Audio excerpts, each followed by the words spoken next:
Isang mapagpalang umaga po sa bawat isa po sa atin.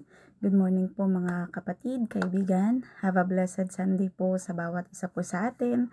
Amen po. Salamat po sa ating Panginoong Diyos na buhay. Amen po. Salamat Lord sa pagkakataon muli na ibinigay niyo po sa bawat isa sa amin, sa akin Lord, upang makapagbahagi ng iyo pong mabuting balita sa umagang ito Panginoon na may kinalaman sa mga tatay Panginoon. Lord, samahan mo kami na tunay na mapagpala kami sa umagang ito ng iyong mga salita.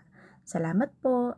Amen. So mga kapatid, kaibigan, muli po narito po kami ni Lord upang i-share sa inyo, amen, sa bawat isa sa atin yung message niya sa umagang ito. Dito po ay matatagpuan sa Book of Ephesians chapter 6 verse 4. Dahil ito pong araw na ito ay araw po ng mga tatay, which is the Father's Day. Amen po. Pero syempre, unang ating Diyos Ama, siya po yung ating greatest na tatay sa buhay natin. Amen? Pangalawa po yung mga tatay natin dito sa mundong ito. Amen po, no?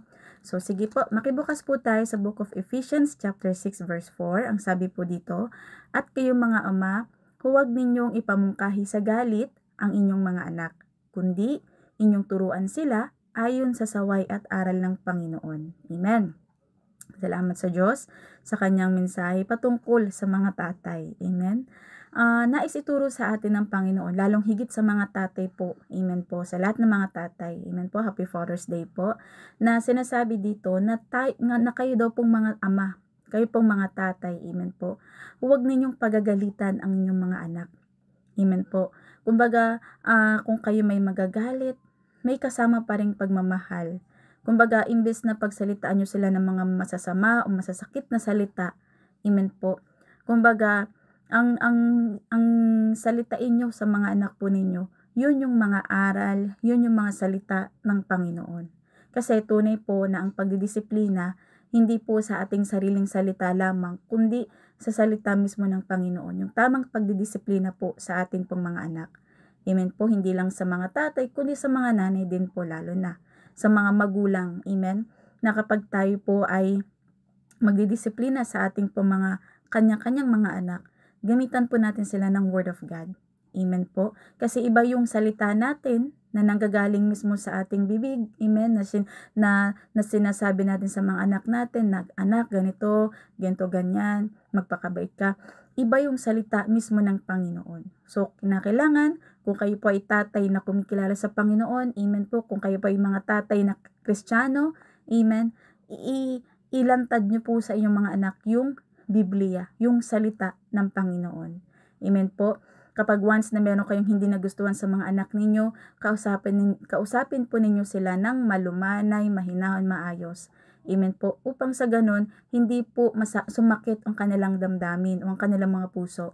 Kasi may mga tatay sa panahon natin ngayon na imbes na tamang disiplina yung ginagawa nila sa mga anak nila, anong ginagawa? Kung ano-ano yung mga ginagawa sa mga anak. Amen? Mga pananakit na salita, yung iba, pagtakwil, pagtaboy. Amen? Kaya yung anak, di ba po, nasasaktan yung kalooban.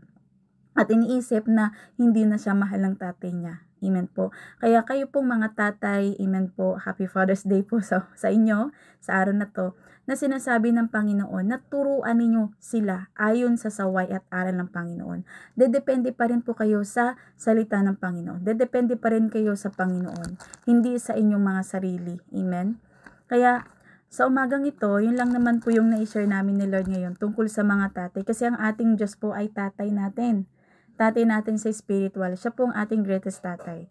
Kahit na kahit may mga tatay tayo dito sa mundong ito, kasi ako tatay ko nawala na. Kinuha na po ni God. Amen. Pero, gayon pa man, yung tunay kong tatay, amen, na inaangkin ko sa aking sarilit buhay, which is si God. Dahil si God po ang ating Daddy God. Amen? Kaya nga tinuturo ko sa anak ko na si Bumi, mag-pray ka kay Daddy God mo. Yan, sinasabi ko sa kanya, Daddy God. Amen? So ang ating Diyos, ang ating pinakadakilang tatay.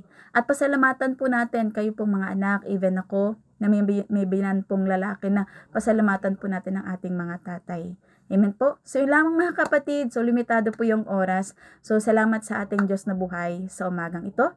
And good morning. Yun lamang mga kapatid, mahalin natin ang ating mga anak, mahalin po natin ang ating mga tatay. So yun lamang, good morning and bye.